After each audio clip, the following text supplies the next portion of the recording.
Le réveil sonna à 5 heures du matin, comme une sentence immuable.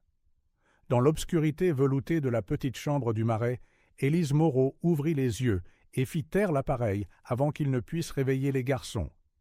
Juste 5 minutes de plus, pensa-t-elle, alors que chaque fibre de son corps suppliait un sursis. Mais Élise n'avait pas le luxe du temps.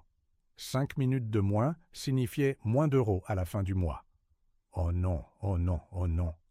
Elle bondit hors du lit en consultant de nouveau l'horloge.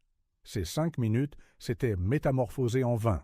Elle courut à la salle de bain, s'aspergeant le visage d'eau glacée pour chasser la fatigue tenace. Le petit déjeuner des jumeaux était déjà prêt depuis la veille, de simples tartines de beurre de cacahuète. Elle laissa 2 mots colorés à côté des assiettes. « Soyez sage pour Madame Durand. Je vous aime, maman. » La voisine gardait les garçons quand Élise enchaînait ses services de nettoyage matinaux. C'est alors que son téléphone vibra. Le numéro était inconnu, mais Élise répondit tout de même, chaque appel pouvant être une opportunité. « Allô ?» La voix à l'autre bout du fil était profonde, formelle. « Je parle bien à Élise Moreau ?»« Oui, c'est elle-même. Ici, Madame Gisèle Lambert, du Château de Valois. J'ai reçu votre candidature pour le poste de femme de ménage permanente. » Le cœur d'Élise manqua un battement. C'était le poste qu'elle attendait depuis des semaines. Une position stable, un salaire mensuel garanti, une assurance maladie pour les garçons. « Oui, bien sûr, je suis très intéressée. » tenta-t-elle de contenir son excitation. « Monsieur de Valois souhaiterait vous recevoir en entretien aujourd'hui, à 10 heures. » Serait-ce possible? Élise se figea. Madame Durand l'avait prévenue qu'elle ne pourrait pas garder les jumeaux aujourd'hui. Son esprit s'emballa, cherchant une solution. Personne d'autre ne pouvait s'occuper des garçons, et elle ne pouvait pas rater cet entretien. « Je serai là, » répondit-elle, essayant de ne pas paraître désespérée.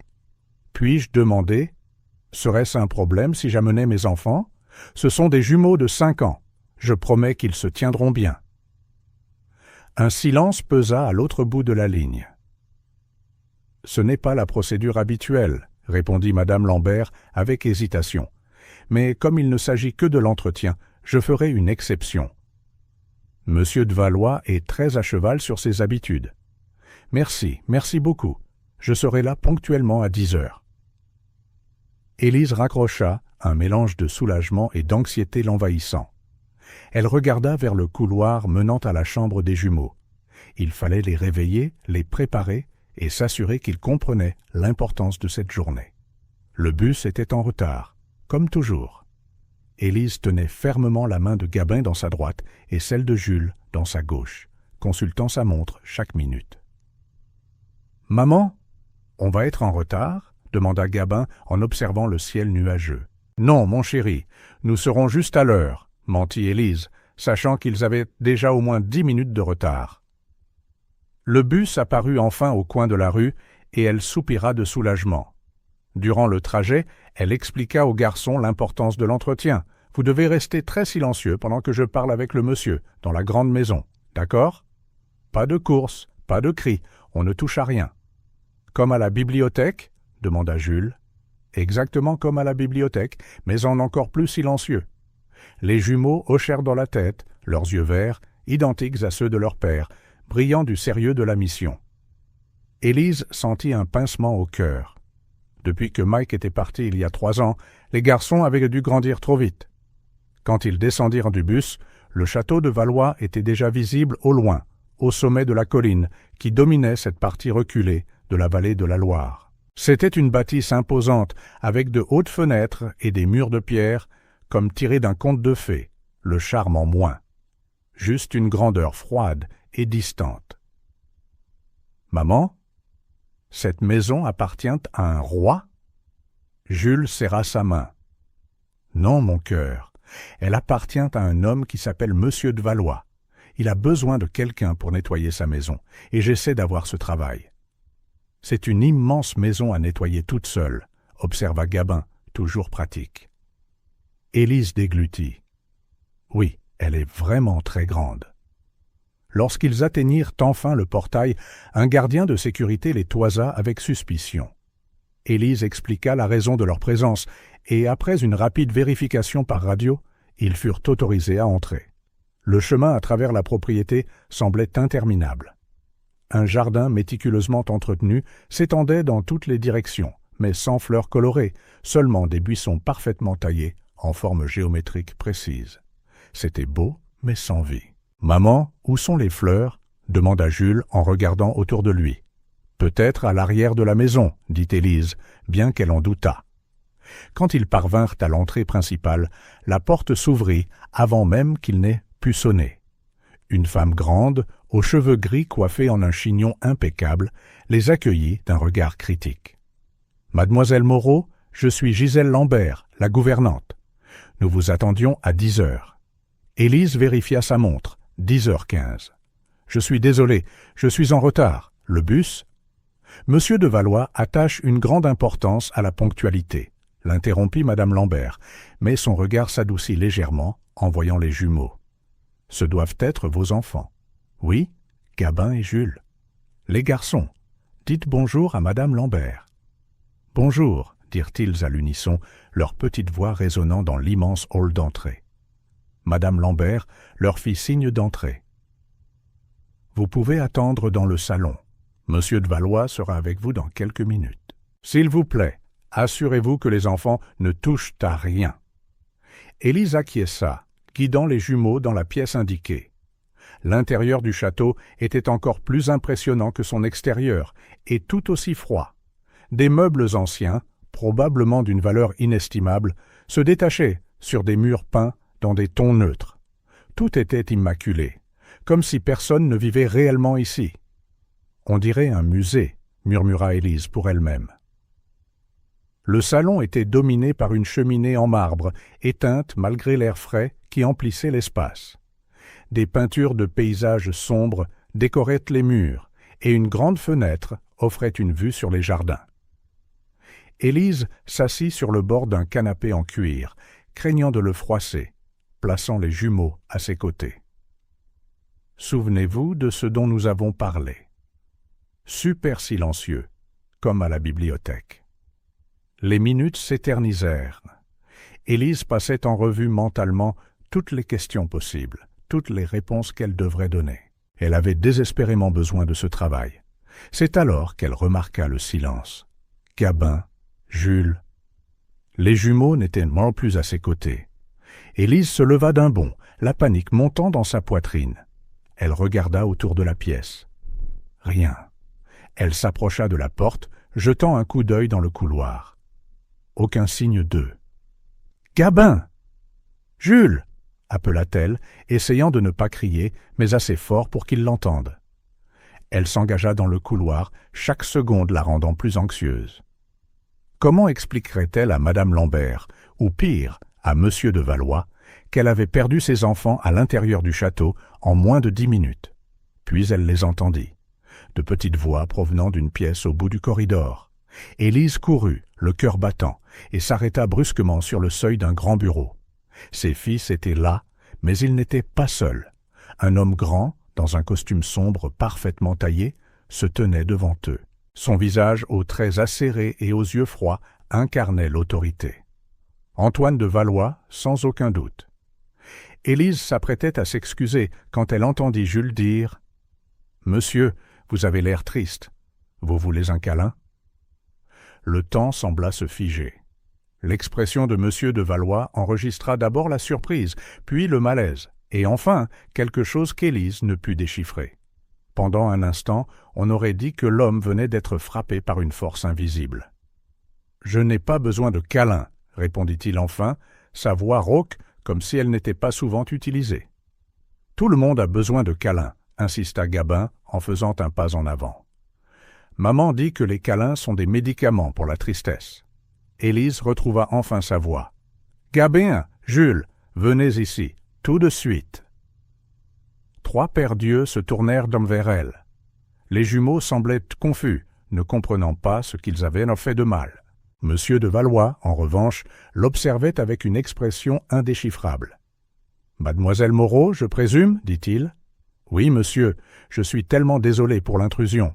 J'ai juste quitté les garçons un instant et... » Alors ce sont vos enfants. Ce n'était pas une question, mais Élise répondit quand même.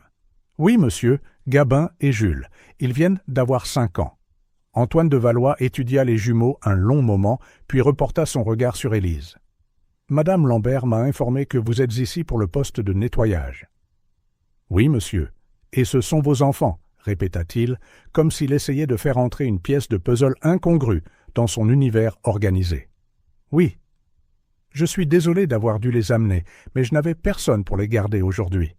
D'habitude, ils restent avec une voisine pendant que je travaille, mais elle ne pouvait pas aujourd'hui. Je promets que si j'obtiens le poste, je trouverai une solution permanente. Antoine de Valois croisa les bras, ses yeux balayant la pièce comme pour évaluer des dommages invisibles. Le château compte 14 chambres, 6 salles de bain, 3 salons et une bibliothèque. Les jardins sont entretenus par une équipe externe, mais tous les espaces intérieurs sont sous la responsabilité de la gouvernante.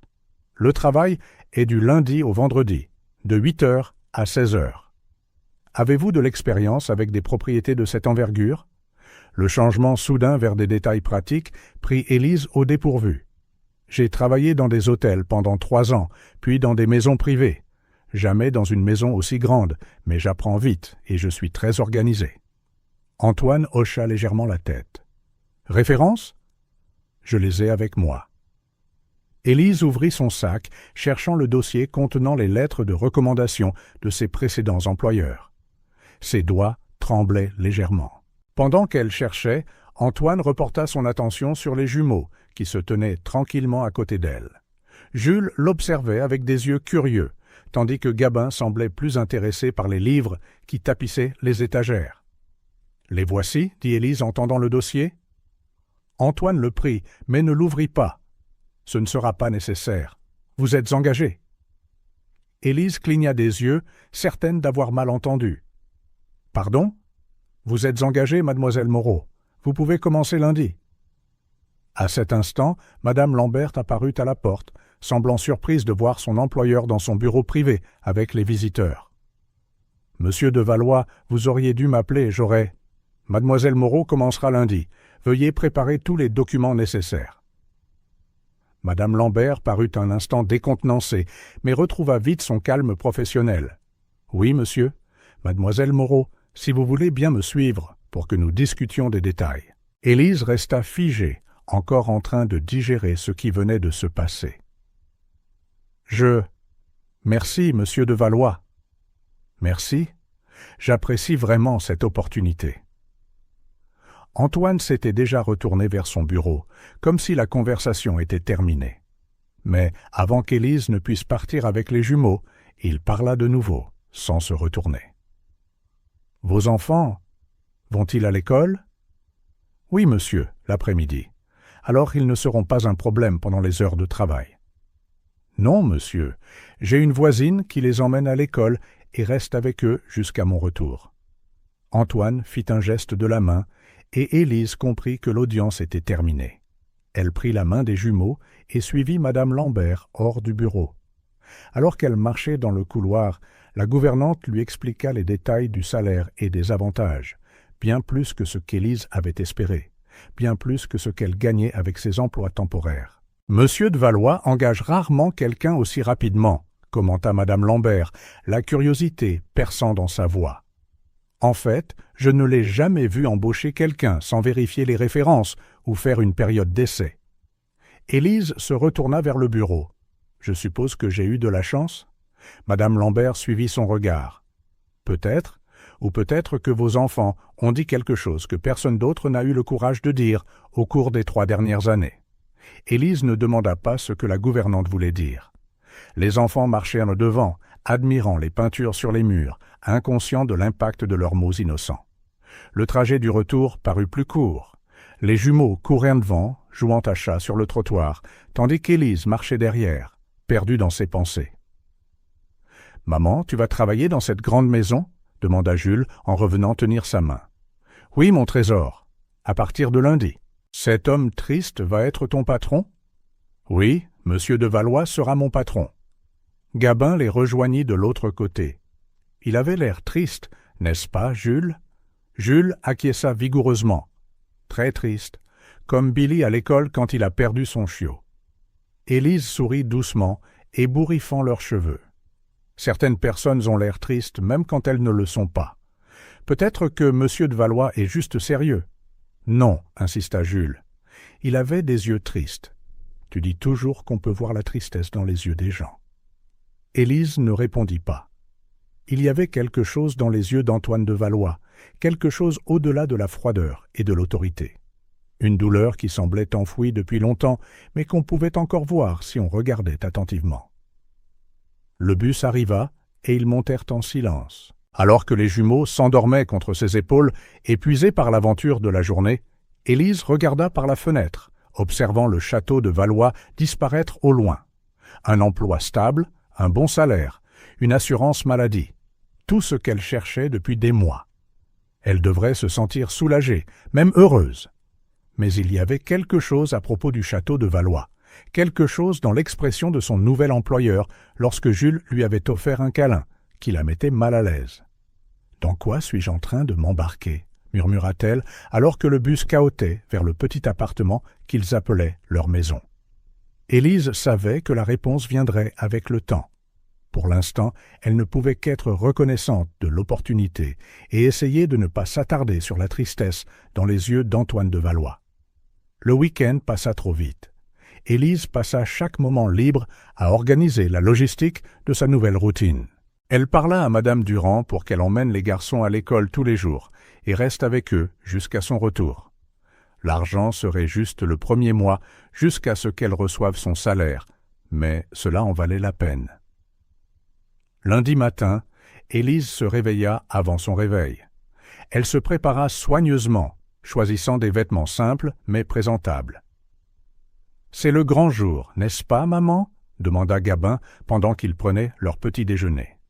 « Oui, mon chéri, mon premier jour au nouveau travail. »« Tu vas revoir l'homme triste ?» demanda Jules entre 2 cuillères de céréales. « Oui, Monsieur de Valois est mon patron maintenant. Et souvenez-vous, vous ne pouvez pas venir avec moi. Vous resterez avec Madame Durand, puis elle vous emmènera à l'école. » Les jumeaux acquiescèrent, bien qu'Élise remarquât une pointe de déception dans les yeux de Jules. Il semblait intrigué par Antoine de Valois. Après avoir déposé les enfants chez la voisine, Élise se dirigea vers l'arrêt de bus, le cœur battant. Elle ne pouvait nier qu'elle était nerveuse. Antoine de Valois semblait être un homme exigeant, et le château était immense. Mais elle devait réussir, pour Gabin et Jules, pour tout ce qu'elle rêvait de leur offrir. Quand le bus s'arrêta devant la propriété de Valois, Élise prit une profonde inspiration et descendit, prête pour son premier jour. Le même gardien de sécurité la reconnut et lui fit signe d'entrer sans poser de questions. Madame Lambert l'attendait à la porte principale, son expression sérieuse mais pas inamicale. « Bonjour, mademoiselle Moreau. »« Ponctuelle. »« Excellent. »« Bonjour, madame Lambert. Je suis impatiente de commencer. » La gouvernante hocha la tête. « Je vais vous montrer le matériel de nettoyage et les zones que vous devrez couvrir chaque jour. Monsieur de Valois est très particulier sur certains détails. » Élise suivit madame Lambert à travers les couloirs du château, écoutant attentivement ses instructions.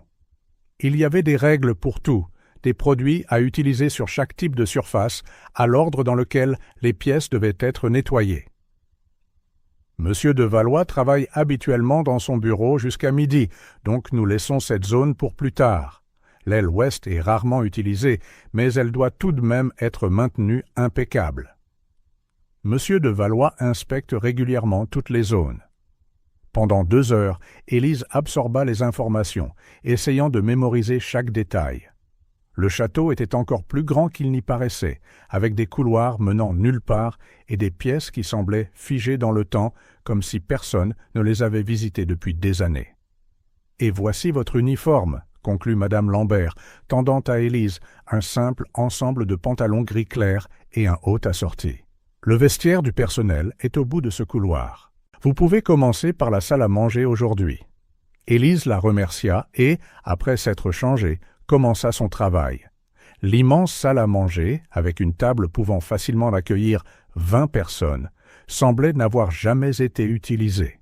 Les chaises étaient parfaitement alignées et la surface polie de la table ne montrait aucun signe d'usure. Alors qu'elle nettoyait méticuleusement chaque centimètre, Élise se demandait quel genre de vie menait Antoine de Valois. Il possédait ce château énorme, mais d'après ce qu'elle pouvait voir, il vivait pratiquement seul, à l'exception de quelques membres du personnel. Il n'y avait pas de photos de famille sur les murs, aucun signe de vie au-delà de la perfection froide et calculée de chaque objet à sa place. Vers 11 heures, alors qu'elle polissait un ensemble d'argenterie, Élise entendit des pas s'approcher. Elle se redressa, le cœur battant au son des pas fermes d'Antoine de Valois. Il apparut dans l'embrasure de la porte, impeccable dans son costume sombre, l'étudiant de ses yeux perçants qui semblait tout absorber.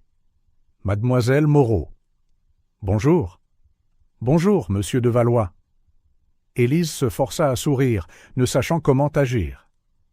Antoine regarda autour de lui, comme s'il cherchait des imperfections. « Madame Lambert dit que vous vous adaptez bien. »« Oui, monsieur. Madame Lambert a été très claire dans ses instructions. » Il hocha légèrement la tête. « Vos enfants sont-ils installés ?» La question la prit au dépourvu. Elle ne s'attendait pas à ce qu'Antoine de Valois se souvienne, et encore moins s'en soucie. « Oui, monsieur. Ils sont avec ma voisine, puis ils vont à l'école. »« Bien. » Antoine semblait avoir épuisé son quota de petites conversations. Il se tourna pour partir, mais s'arrêta dans l'embrasure de la porte. « Si vous avez besoin de quoi que ce soit, adressez-vous à Madame Lambert. »« Oui, monsieur. Merci. » Il partit sans un regard en arrière, laissant Élise avec un sentiment étrange. D'un côté, Antoine de Valois était exactement comme elle s'y attendait, froid, distant, formel.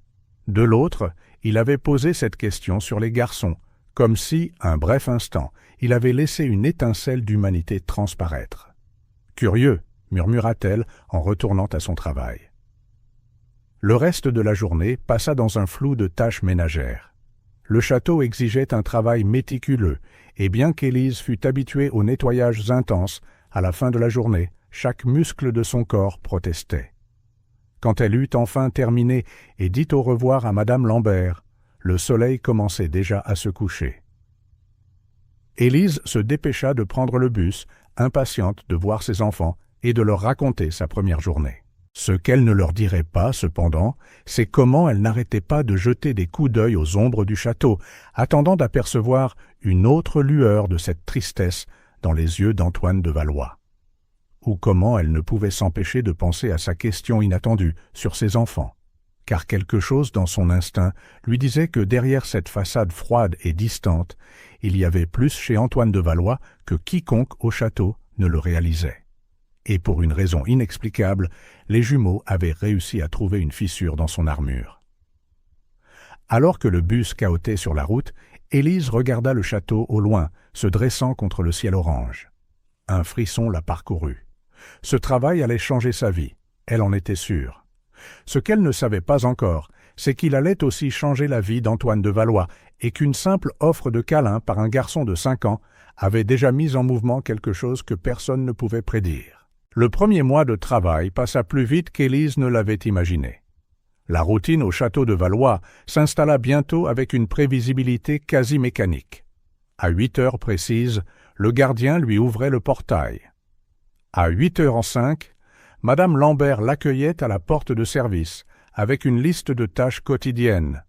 Et quelque part entre 9 et 10 heures, Antoine de Valois émergeait de sa chambre et s'enfermait dans son bureau, en sortant rarement avant la nuit. C'était un lundi particulièrement froid quand Élise remarqua quelque chose qu'elle avait ignoré depuis le premier jour. Le silence. Pas seulement une absence de bruit, mais quelque chose de plus profond et de plus troublant. Un silence qui semblait avoir été cultivé au fil des ans, comme une plante vénéneuse qui pousse lentement jusqu'à dominer un jardin entier.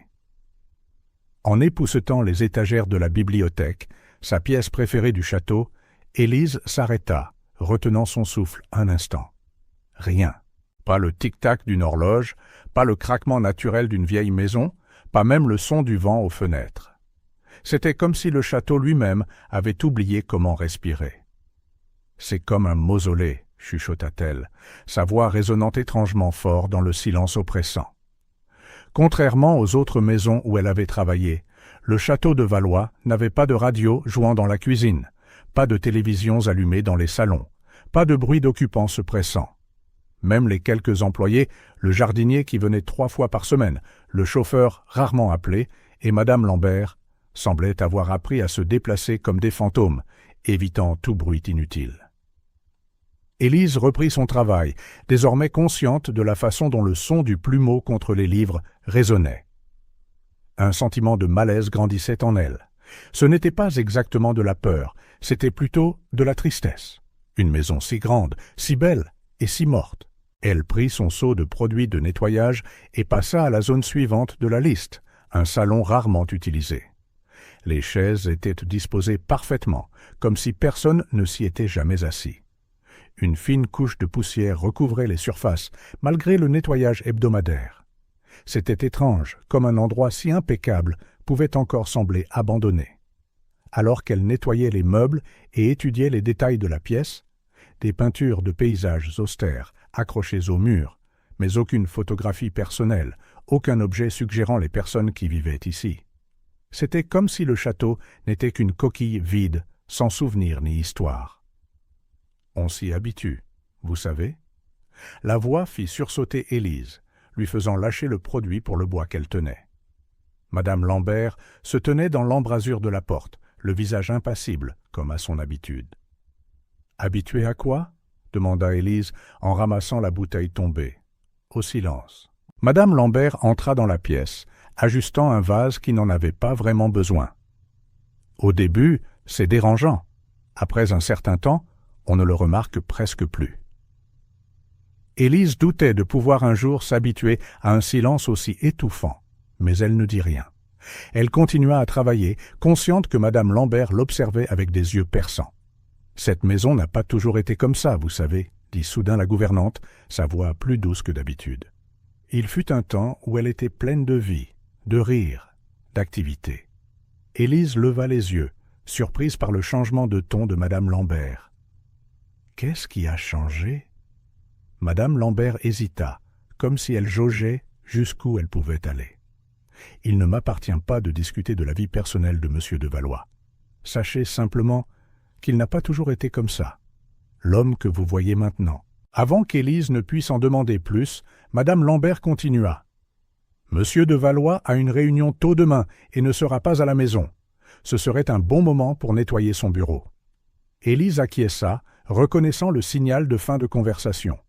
Mais la révélation, bien que vague, attisa sa curiosité. Antoine de Valois avait été différent.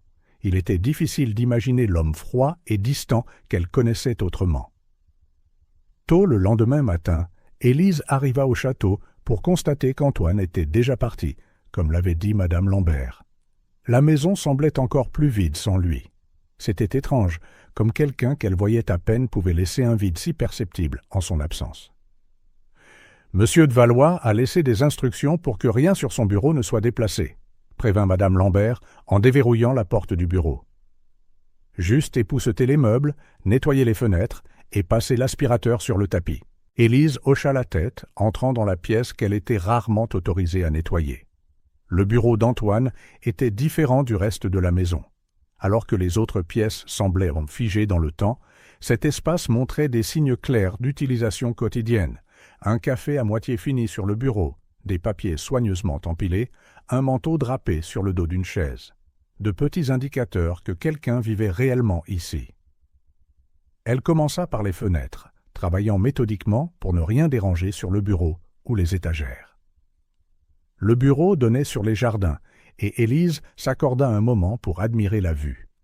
Même en hiver, avec la végétation en sommeil, il y avait une beauté austère dans les arbustes sculptés et les allées de pierre.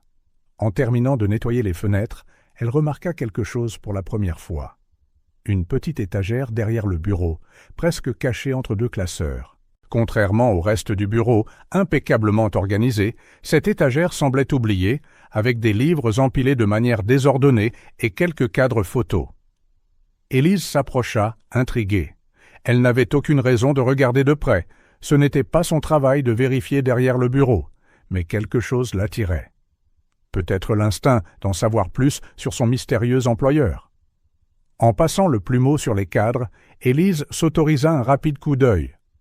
La plupart montraient des paysages, des montagnes, des plages, des endroits qu'elle n'avait jamais visités. Mais un cadre en particulier attira son attention. Il était tourné face au mur, comme si quelqu'un l'avait délibérément caché. Élise savait qu'elle ne devrait pas. Elle savait qu'elle violait l'intimité d'Antoine, mais ses doigts semblaient avoir leur propre volonté alors qu'elle retournait soigneusement le cadre. La photo montrait une femme radieuse, aux cheveux bruns ondulés, tombant sur ses épaules, souriant à l'appareil photo tout en tenant un garçon d'environ 4 ans dans ses bras. Il se tenait devant un carrousel, et le garçon avait le même sourire éclatant et sincère que sa mère. Presque hors du cadre, derrière eux, se trouvait Antoine, et Élise le reconnut à peine. Son visage, habituellement sévère et fermé, était détendu dans un sourire qui atteignait ses yeux. Il ressemblait à une personne complètement différente. Perdue dans ses pensées, Élise ne réalisa pas qu'elle tenait le cadre moins fermement qu'elle n'aurait dû. En se retournant pour continuer le nettoyage, son coude heurta le bord du bureau et le cadre glissa de ses doigts. Le bruit du verre se brisant contre le parquet fut comme un coup de feu dans le silence du château. Élise s'accroupit immédiatement, le cœur battant, essayant de ramasser les morceaux. Qu'est-ce qui s'est passé ? La voix d'Antoine venait de l'embrasure de la porte, et Élise sentit son sang se glacer. Il n'était pas censé être à la maison. Madame Lambert avait dit « Monsieur de Valois, je suis tellement désolé.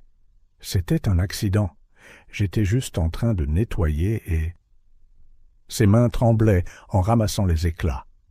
Antoine entra dans le bureau, son regard se posant directement sur la photo, maintenant exposée sans sa protection de verre. Son visage, normalement impassible, changea. Une fureur froide et contenue tordit ses traits. « Qu'est-ce que vous faisiez avec ça ?» Sa voix, basse et contrôlée, était plus effrayante que s'il avait crié. « Je ne faisais que nettoyer, monsieur. Le cadre est tombé. » Il était tourné contre le mur. Antoine s'approcha, prenant la photo et ce qui restait du cadre des mains d'Élise. Délibérément tourné. Élise se leva, se sentant petite sous la colère bouillonnante d'Antoine. « Je suis désolé, monsieur de Valois, je ne voulais pas... »« Sortez !»« Monsieur, je peux nettoyer ça et... »« Sortez !» Élise recula, effrayée. Elle ne l'avait jamais entendu élever la voix, et l'impact fut comme une gifle. Elle attrapa son matériel de nettoyage et quitta rapidement le bureau, encore tremblante. Derrière elle, elle entendit le bruit de la porte se verrouillant. Elle s'appuya contre le mur du couloir, prenant de profondes respirations pour calmer son cœur qui s'emballait. Qui étaient ces personnes sur la photo, et pourquoi le simple fait de les voir avait-il provoqué une réaction si puissante chez Antoine? Madame Lambert apparut au bout du couloir, attirée par le bruit. Son regard voyagea de la porte verrouillée du bureau au visage pâle d'Élise. « Monsieur de Valois est revenu plus tôt, » dit Élise, sa voix à peine un murmure. Madame Lambert acquiesça, comprenant la situation sans avoir besoin de plus d'explications. « Venez à la cuisine. » Élise suivit la gouvernante, encore secouée. Pendant que madame Lambert préparait quelque chose de chaud à boire, Élise essaya de digérer ce qui s'était passé. « J'ai fait tomber un cadre photo, » avoua-t-elle finalement. Il y avait une photo de lui, d'une femme et d'un petit garçon. Madame Lambert se figea un instant, le dos tourné à Élise. Quand elle se retourna, son visage montrait une expression qu'Élise n'avait jamais vue, un mélange de tristesse et de compassion. « Il n'a pas toujours été comme ça, » dit la gouvernante, répétant des mots qu'elle avait déjà partagés, mais maintenant avec une signification plus profonde. Avant l'accident, Monsieur de Valois était un homme différent. Le château était différent. « Un accident ?» demanda Élise. Madame Lambert posa une tasse fumante devant elle. « Il ne m'appartient pas de raconter cette histoire, mademoiselle Moreau, mais sachez que ce que vous avez vu aujourd'hui n'est qu'une fraction de la douleur qu'il porte. » Élise sirota, laissant la chaleur calmer ses nerfs. « Je pense qu'il va me renvoyer. »« Non, il ne le fera pas, » dit madame Lambert en s'asseyant en face d'elle. « Monsieur de Valois a ses moments, mais c'est un homme juste. Une fois qu'il se sera calmé, il réalisera que c'était un accident. Comment pouvez-vous en être si sûr ? Madame Lambert eut un sourire triste. Je travaille pour les de Valois depuis près de 20 ans. J'ai connu Antoine quand il était à peine plus âgé que vos jumeaux. Élise baissa les yeux vers sa tasse, se sentant comme une intruse dans une histoire qu'elle ne connaissait pas, une douleur qu'elle ne pouvait pas comprendre. « Finissez votre boisson, » dit madame Lambert en se levant. « Ensuite, vous pourrez retourner à la bibliothèque. Je m'occuperai du bureau une fois que monsieur de Valois sera parti. » Le reste de la journée passa dans un flou. Élise travailla machinalement, encore secouée par l'incident du matin. Elle ne revit pas Antoine. Il resta enfermé dans son bureau jusqu'à après son heure de départ habituelle. À la fin de son service, elle hésita. Devrait-elle dire au revoir, s'excuser à nouveau ? Elle décida qu'il valait mieux attendre le lendemain, quand ils auraient tous les deux eu le temps de digérer ce qui s'était passé. Le trajet en bus pour rentrer n'avait jamais semblé aussi long. Élise était épuisée, non seulement physiquement, mais aussi émotionnellement. L'image de cette photo et la réaction d'Antoine ne la quittèrent pas. « Maman !» Gabin et Jules coururent vers elle dès qu'elle ouvrit la porte de l'appartement.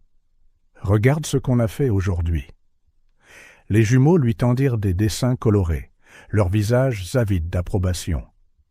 Élise se força à sourire, essayant de mettre de côté la lourdeur de la journée. « Ils sont magnifiques, mes amours. Accrochons-les sur le frigo. » En préparant un dîner simple, Élise écoutait les garçons jacasser sur leur journée avec madame Durand. Elle essayait de se concentrer sur leur voix joyeuse, mais son esprit dérivait sans cesse vers le château, le silence, la photo brisée, le regard furieux d'Antoine. « Tu es triste, maman ?» demanda soudain Jules, la sortant de ses pensées. Élise se retourna, surprise. « Non, mon chéri, juste un peu fatiguée. »« C'est à cause de l'homme dans la grande maison ?» insista le garçon avec cette perception presque surnaturelle que les enfants ont parfois. « Non, c'est juste que... » Élise hésita. Comment expliquer la complexité de la journée ? Monsieur de Valois était contrarié aujourd'hui, mais ce n'est rien dont vous deviez vous inquiéter. « Alors il est toujours triste, » conclut Jules en retournant à son coloriage sur la table de la cuisine. « Il a besoin de plus de câlins. » Élise ne répondit pas. S'il y avait une chose dont Antoine de Valois n'avait pas besoin, du moins de sa part, c'était des câlins. Il avait besoin d'espace et d'intimité, des choses qu'elle avait involontairement violées ce jour-là. Plus tard, après que les jumeaux se furent endormis, Élise s'assit sur le petit balcon de l'appartement, regardant les lumières de la ville. La nuit était calme, mais c'était un calme différent de celui du château de Valois.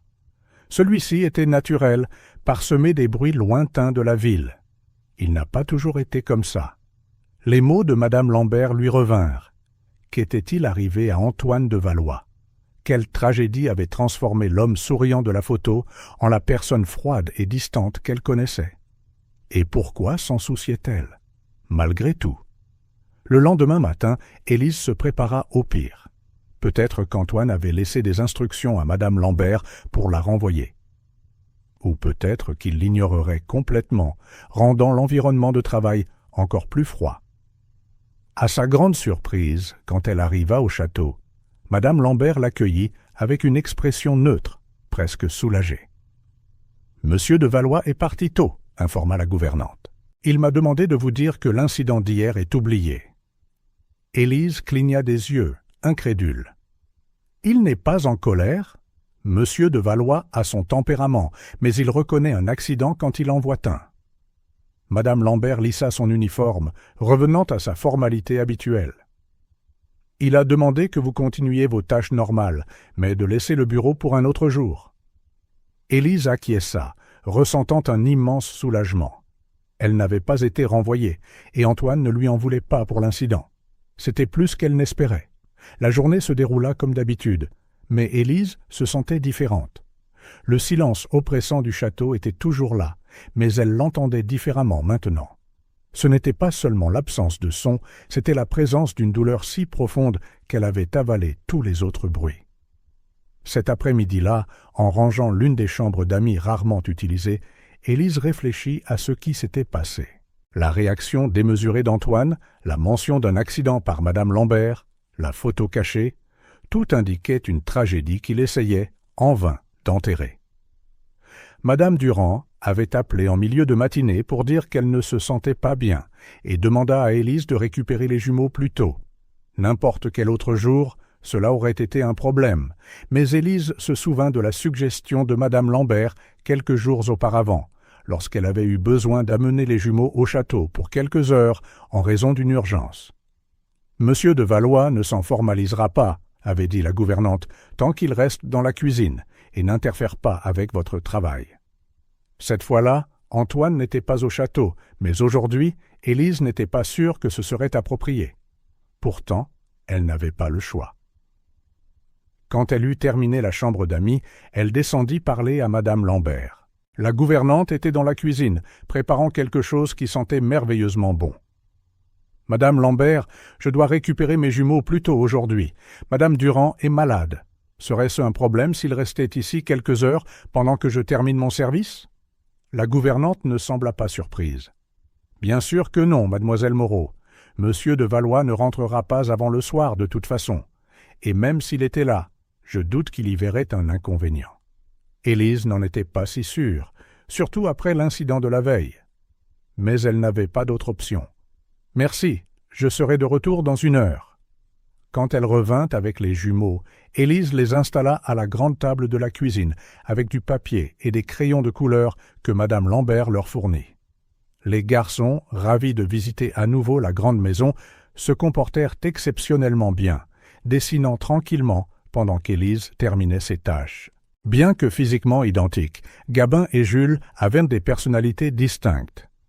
Gabin était méthodique, précis dans ses dessins, tandis que Jules travaillait plus librement, ses créations plus expressives que précises. Aujourd'hui, pour une raison quelconque, ils semblaient tous deux concentrés sur un objectif commun. « Qu'est-ce que vous dessinez, les garçons ?» demanda Élise en passant par la cuisine pour prendre des produits de nettoyage. « C'est un secret, » répondit Jules, couvrant stratégiquement son dessin avec son bras. Gabin acquiesça, tout aussi mystérieux. « C'est pour plus tard. » Élise sourit, les laissant à leur secret. Elle était juste soulagée de les voir si sages, surtout après la journée difficile qu'elle avait eue. Quand elle eut terminé ses tâches et revint les chercher, elle trouva la cuisine vide. Un instant, la panique la saisit. « Gabin! Jules! Ici, maman! » Leur voix provenait du jardin intérieur, accessible par une porte de la cuisine. Élise laissa échapper un soupir de soulagement quand elle les trouva accroupis sur la pelouse, observant un petit lapin grignoter l'herbe près de quelques buissons. « Regarde, maman, un vrai lapin. »« Il est mignon, » dit Élise, souriant à leur excitation. « Mais nous devons y aller maintenant. J'ai fini pour la journée, et Monsieur de Valois devrait bientôt rentrer. » Les garçons dirent au revoir à contre-cœur au lapin et retournèrent à la cuisine pour rassembler leurs dessins. Élise remarqua qu'ils en avaient fait plusieurs, mais un en particulier attira son attention, une grande silhouette en costume, clairement destinée à être Antoine. « Vous avez dessiné Monsieur de Valois ?» demanda-t-elle, curieuse. Jules hocha la tête avec enthousiasme. « Oui, on l'a rendu heureux parce qu'il avait l'air si triste. » Élise sentit un pincement au cœur. La perception des enfants pouvait être stupéfiante. « C'est très gentil, les enfants, mais nous devons vraiment y aller maintenant. »« On peut lui laisser les dessins ?» demanda Gabin. « Comme un cadeau. » Élise hésita. Après l'incident de la photo, elle n'était pas sûre qu'Antoine apprécierait un geste personnel, mais elle ne pouvait pas refuser la demande sincère de son fils. « D'accord, vous pouvez les laisser sur la table. Je suis sûr que Madame Lambert lui montrera. » Les jumeaux empilèrent soigneusement leurs dessins en une pile nette au centre de la table, avec le portrait d'Antoine sur le dessus. Élise remarqua qu'ils avaient écrit quelque chose dessus, mais elle ne put le lire avant que Jules ne le recouvre d'une feuille blanche. « C'est une surprise, » expliqua le garçon sérieusement. « Il doit le voir en premier. » Élise acquiesça, réprimant un sourire. « D'accord. Partons avant qu'il n'arrive et ne gâche la surprise. » Antoine arriva au château plus tard que d'habitude ce soir-là. La réunion avec les investisseurs s'était éternisée et il était épuisé. Tout ce qu'il voulait, c'était le refuge de son bureau, un verre de whisky et l'oubli temporaire que le travail lui procurait. La maison était calme et sombre, à l'exception de la douce lumière provenant de la cuisine. Madame Lambert avait probablement laissé quelque chose à manger pour lui, comme elle le faisait toujours quand il rentrait tard. En entrant dans la cuisine, il trouva une assiette couverte et remarqua que Madame Lambert était déjà couchée. Antoine se servit, plus par nécessité que par appétit, et s'assit à la table. C'est alors qu'il les vit. Une pile de papier coloré. Curieux, il souleva le premier. C'était un dessin d'enfant, clairement fait par les jumeaux, montrant ce qui semblait être lui, seul, avec une expression sérieuse. À côté, une version de lui souriant, une flèche pointée du visage sérieux au visage souriant, et en dessous, dans cette écriture d'enfant qu'il reconnaissait maintenant, était écrit « Monsieur de Valois, heureux c'est mieux ». Antoine sentit quelque chose d'étrange dans sa poitrine, une sensation qu'il n'avait pas ressentie depuis si longtemps qu'il la reconnaissait à peine. Ce n'était pas exactement de la joie, ni exactement de la peine. C'était plus comme de la nostalgie. La nostalgie d'un temps où sourire ne faisait pas mal, où l'idée de bonheur ne ressemblait pas à une trahison de tout ce qu'il avait perdu. Il regarda les autres dessins. L'un montrait le château, mais avec des fleurs colorées dans le jardin. Un autre le montrait, lui et les jumeaux, se tenant tous la main. Un troisième n'était qu'une explosion de couleurs vives, avec pour que Monsieur de Valois soit heureux, écrit en bas. Antoine fixa les dessins pendant un long moment. Il se souvint de sa réaction de la veille, quand Élise avait accidentellement cassé le cadre photo. Sa colère avait été disproportionnée, injuste. Il le savait, même en lui criant dessus.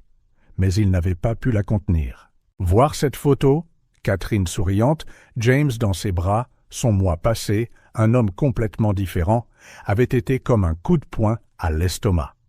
Et maintenant, ces dessins, créés par des enfants qui le connaissaient à peine, mais qui, pour une raison quelconque, voulaient qu'il soit heureux.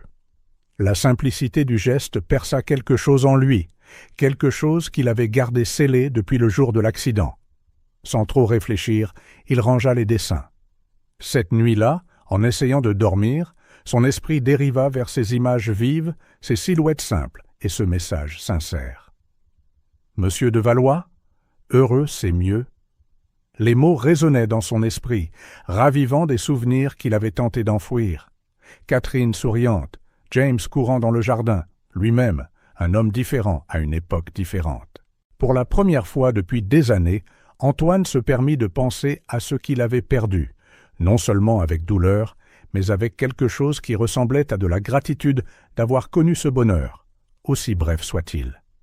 Et pour la première fois depuis longtemps, il s'endormit sans recourir au whisky, avec les dessins des enfants encore à l'esprit. Le lendemain matin, quand Élise arriva au château, elle sentit que quelque chose était différent. Elle ne pouvait pas dire quoi, mais il y avait un changement subtil dans l'air. Ce n'est qu'en entrant dans la cuisine qu'elle remarqua que les dessins des jumeaux avaient disparu. Madame Lambert préparait le petit déjeuner comme d'habitude, mais il y avait quelque chose de différent dans son expression. « Bonjour, mademoiselle Moreau », dit la gouvernante d'un ton plus léger que d'habitude. « Monsieur de Valois s'est levé tôt aujourd'hui. »« Les dessins ?» commença Élise, jetant un coup d'œil à la table, maintenant vide. « Il les a pris », dit madame Lambert avec un petit sourire. « Et il semblait différent ce matin. »« Différent comment ?» Madame Lambert parut réfléchir à la question. « Il a posé des questions sur vos enfants. Il voulait connaître leur nom, leur âge.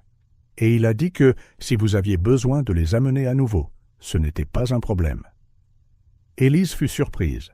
Après sa réaction explosive de l'autre jour, la dernière chose à laquelle elle s'attendait était qu'Antoine soit ouvert à la présence d'enfants dans la maison.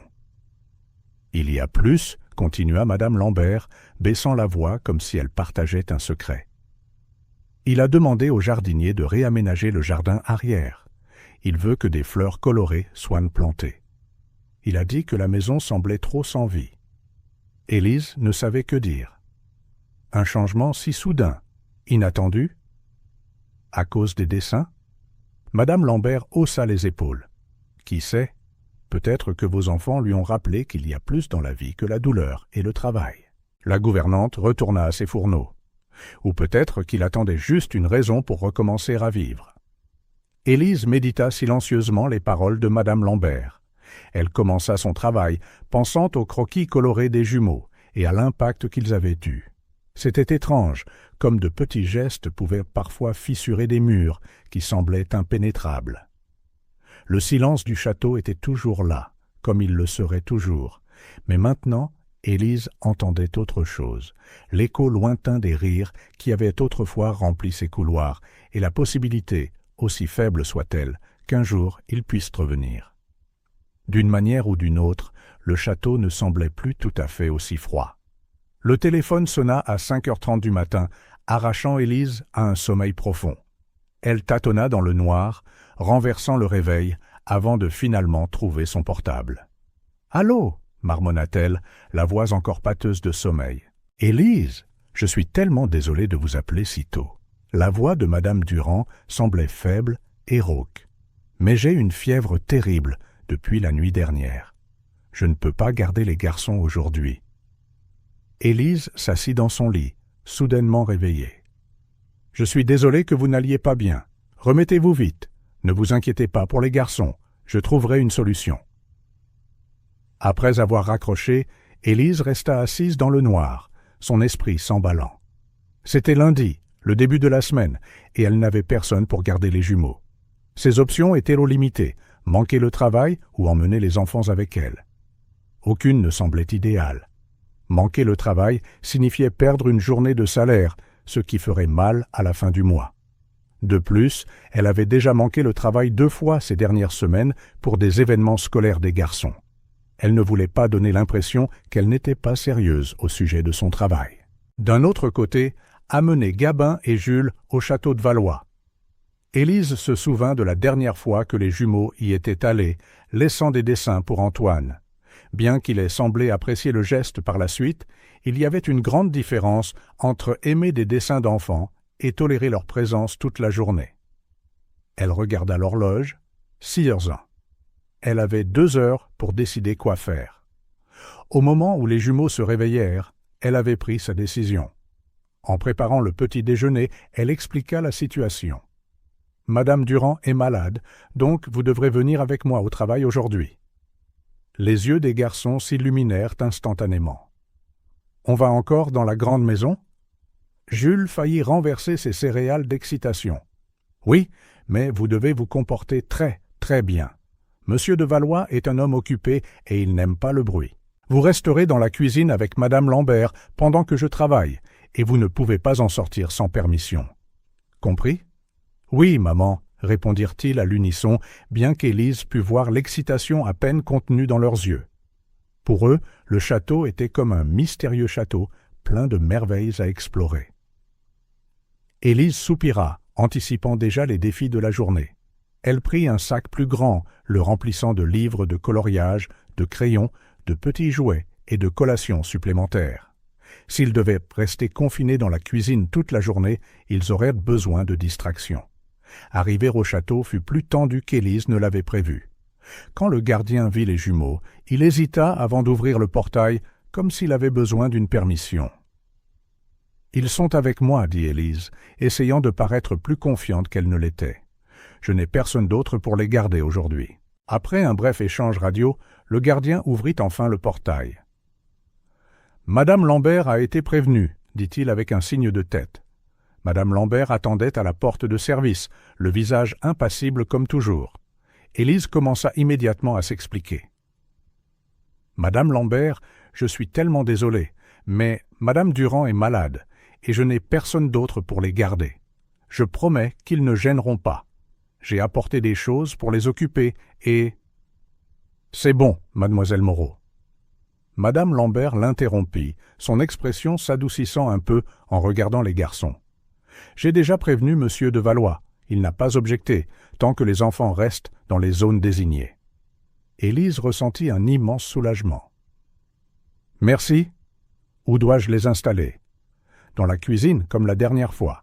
S'ils ont besoin d'air frais, ils peuvent utiliser le jardin intérieur, mais seulement sous surveillance. » Élise hocha la tête, reconnaissante. Elle s'agenouilla devant les garçons, ajustant leur veste. « Souvenez-vous de ce dont nous avons parlé. Soyez sages et écoutez tout ce que Madame Lambert vous dit. D'accord ? »« Oui, maman, » répondirent-ils, regardant autour d'eux avec une curiosité à peine déguisée. « Venez, les enfants, » dit Madame Lambert en tendant la main. « J'ai des biscuits frais dans la cuisine. » Élise regarda ses fils partir avec la gouvernante, leurs petites mains dans les siennes, et pria silencieusement pour que la journée se passe sans incident. Antoine était dans son bureau quand il l'entendit. Un rire d'enfant, lointain mais indubitable, flottant à travers les couloirs du château comme des fantômes d'un passé qu'il essayait d'oublier. Il ferma les yeux un instant, laissant le son l'envahir. Ça faisait mal, et pourtant c'était étrangement réconfortant.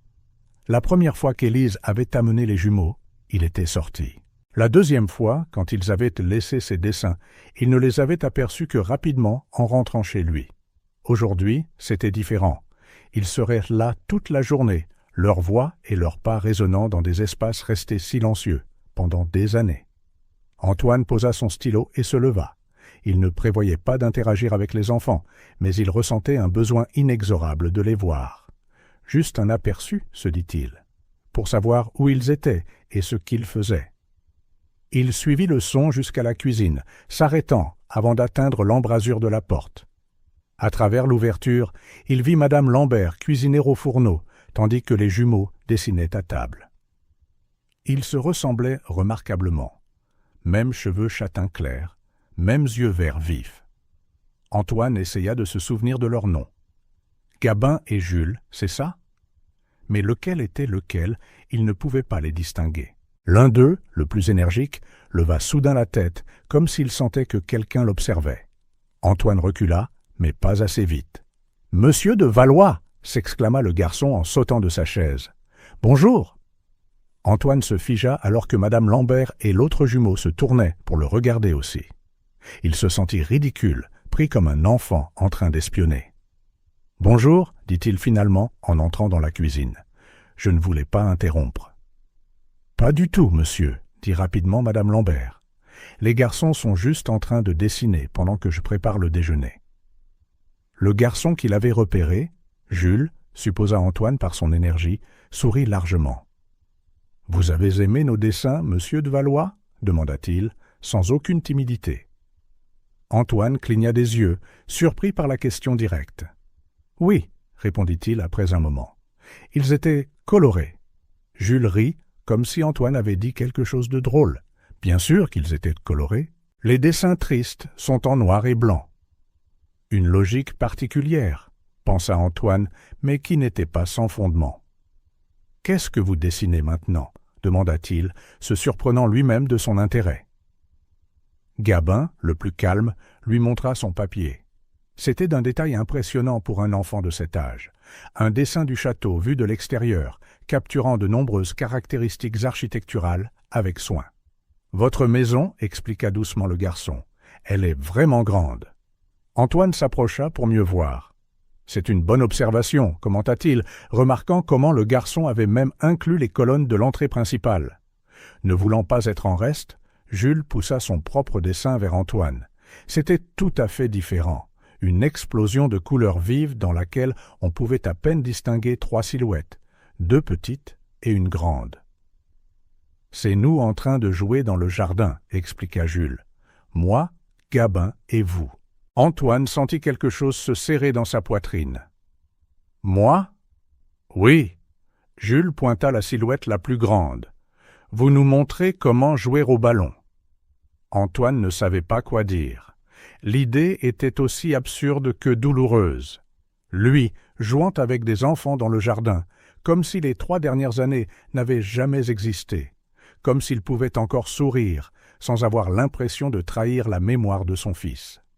« C'est une sacrée imagination, » réussit-il à dire, reculant légèrement. « Je dois retourner à mon travail maintenant. » Il se tourna pour partir, mais fut arrêté par la voix de Gabin. « Il y a des lapins dans votre jardin, monsieur de Valois. On en a vu un la dernière fois. » Antoine s'arrêta. « Oui, il y en a. Ils aiment les carottes que le jardinier plante. On peut les revoir? Demanda Jules, plein d'espoir. Antoine hésita. La réponse censée était non. Il avait du travail, et les enfants étaient censés rester dans la cuisine. Autant de raisons de garder ses distances. Mais quelque chose dans les regards pleins d'espoir des jumeaux fit sortir les mots différemment de ce qu'il avait prévu. Peut-être après le déjeuner, s'il fait beau. Les garçons s'illuminèrent, comme s'il leur avait offert le cadeau le plus extraordinaire. Il fit un signe de tête sec à madame Lambert, qui semblait aussi surprise que lui, et quitta la cuisine avant de pouvoir changer d'avis. Élise finissait de nettoyer la 3e chambre d'amis quand madame Lambert vint la trouver. « Les garçons vont bien ?» demanda immédiatement Élise, craignant qu'il ne soit arrivé quelque chose. « Ils vont bien » assura la gouvernante. « Ils viennent de finir de déjeuner et sont dans le jardin intérieur maintenant. » Élise fronça les sourcils. « Seul ?»« Non, » répondit madame Lambert avec une expression qu'Élise ne put déchiffrer. « Monsieur de Valois est avec eux. »« Quoi ?» Élise faillit laisser tomber le produit de nettoyage qu'elle tenait. « Antoine est avec mes enfants ?» Madame Lambert acquiesça. « Il est passé par la cuisine ce matin et ils ont posé des questions sur les lapins. Il a promis de leur montrer le jardin après le déjeuner. » Élise essaya de digérer ça. Antoine de Valois, l'homme qui lui parlait à peine, qui s'enfermait dans son bureau, qui avait explosé de colère pour une photo, passait volontairement du temps avec 2 enfants de 5 ans. « Je crois que je ferais mieux d'y aller, » dit-elle en posant son matériel de nettoyage. « Ce n'est pas la peine, » répondit calmement madame Lambert. « Ils se comportent à merveille, et monsieur de Valois semblait à l'aise. » Élise n'était pas convaincue. « Même, je préfère vérifier. » Elle suivit madame Lambert jusqu'au jardin intérieur, un espace couvert, au centre du château, à l'abri du vent frais d'automne. De loin, elle pouvait entendre les voix excitées des jumeaux. Quand elle atteignit la porte vitrée menant au jardin, elle se figea, surprise par la scène. Antoine était agenouillé sur l'herbe, montrant du doigt quelque chose sous un buisson, tandis que les jumeaux se penchaient, leur tête touchant presque la sienne. Il parlait doucement, expliquant quelque chose qu'Élise ne pouvait pas distinguer de cette distance. « Il leur montre où les lapins font leur terrier, » chuchota madame Lambert. « Apparemment, il y a toute une famille qui vit dans ce coin du jardin depuis des générations. » Élise regarda ses fils écouter attentivement, fascinée. Antoine faisait des gestes de temps en temps, indiquant différentes parties du jardin, et les garçons hochèrent la tête, absorbant chaque mot. Il n'y avait aucune tension dans ses épaules, aucune gêne dans sa posture. Pour la première fois depuis qu'elle l'avait rencontré, Antoine de Valois avait l'air naturel. « Peut-être devrions-nous les laisser » suggéra doucement madame Lambert. « Nous avons encore le 2e étage à finir. » Élise hésita, partagée entre la curiosité de regarder et la peur d'interrompre. Finalement, elle acquiesça et suivit madame Lambert pour retourner au travail, jetant un dernier regard au trio dans le jardin. Antoine n'avait pas prévu de passer autant de temps avec les jumeaux. Il voulait seulement leur montrer où vivaient tous les lapins et retourner à son bureau. Mais les questions incessantes des enfants le retinrent là, expliquant les habitudes des lapins, les différentes plantes et finalement l'histoire du château. « Cette maison est vraiment vieille ?» demanda Gabin, contemplant l'imposante structure autour d'eux. « Assez vieille, » répondit Antoine. « Mon arrière-grand-père l'a construite il y a plus de 100 ans. »« 100 ans !» s'exclama Jules, les yeux ronds. « C'est plus vieux que mamie. » Antoine ne put s'empêcher d'esquisser un léger sourire. « Beaucoup plus vieux, oui. »« Vous avez toujours vécu ici ?» demanda Gabin, curieux. La question fit hésiter Antoine. « Non, j'ai vécu ailleurs quand j'étais plus jeune. Je suis revenu ici il y a quelques années. » Jules, sentant le changement de ton d'Antoine, changea de sujet avec l'adaptabilité rapide des enfants. « Regarde, revoilà le lapin !» Un petit lapin brun s'était aventuré hors des buissons, observant le trio avec méfiance. Antoine fit signe aux garçons de rester immobiles. « Si vous ne bougez pas et ne parlez pas fort, il s'approchera, » dit-il dans un quasi-murmure. Les jumeaux obéirent instantanément, se figeant comme des statues. Encouragé par leur immobilité, le lapin sauta plus près, reniflant l'air. « Il a un nom » chuchota Jules sans quitter l'animal des yeux. « Je ne pense pas, » répondit Antoine, « mais tu peux lui en donner un si tu veux. » « Et si on l'appelait Pompon » décida instantanément Jules. Gabin roula des yeux.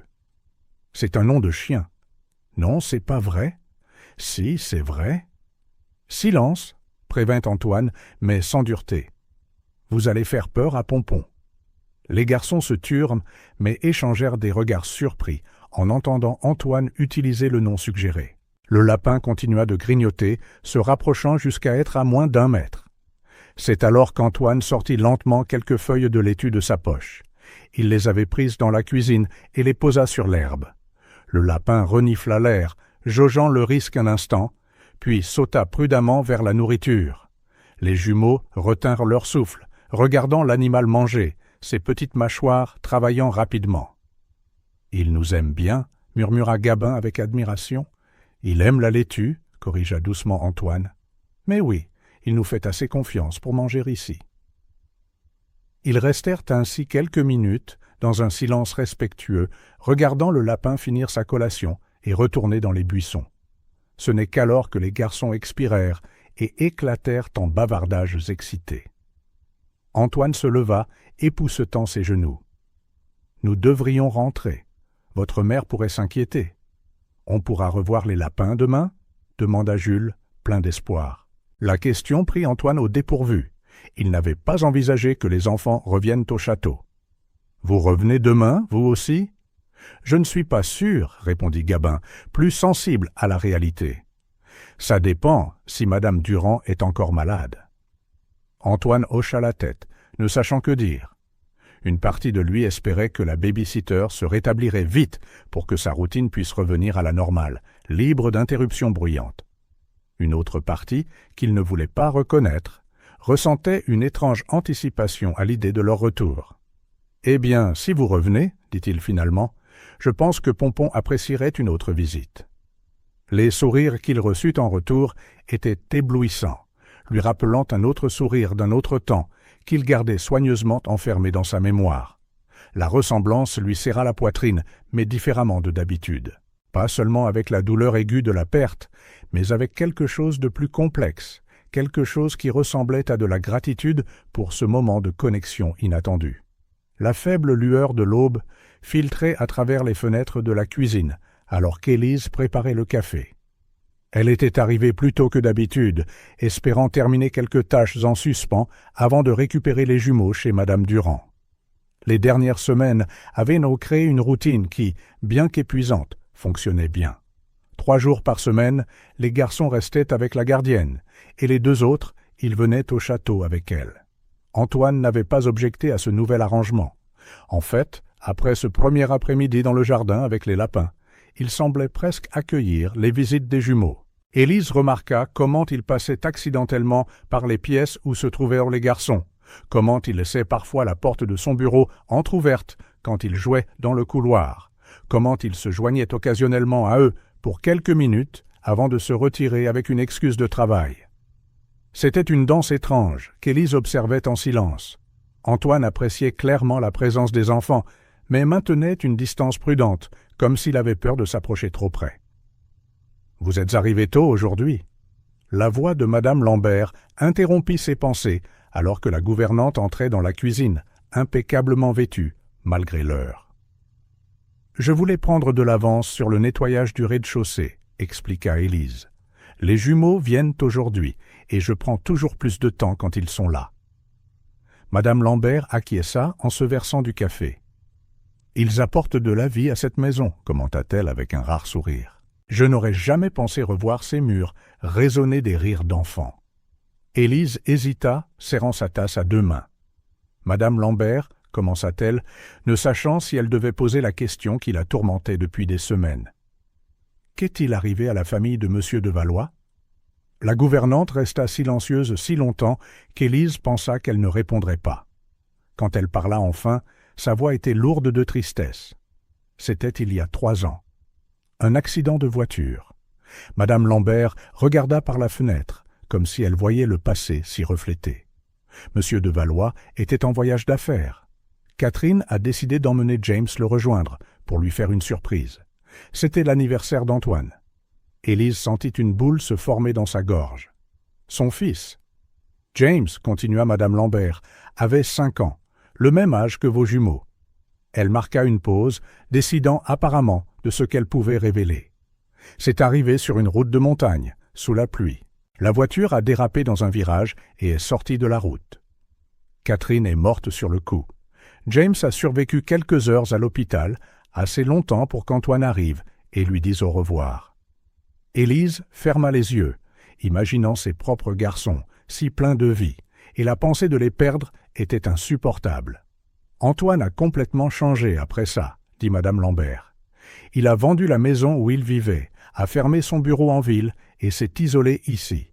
Ce château a toujours été dans la famille de Valois, mais il ne venait que pour les vacances. Il en a fait une forteresse, un endroit pour se cacher du monde et des souvenirs. Alors c'est pour ça ? Élise ne put finir.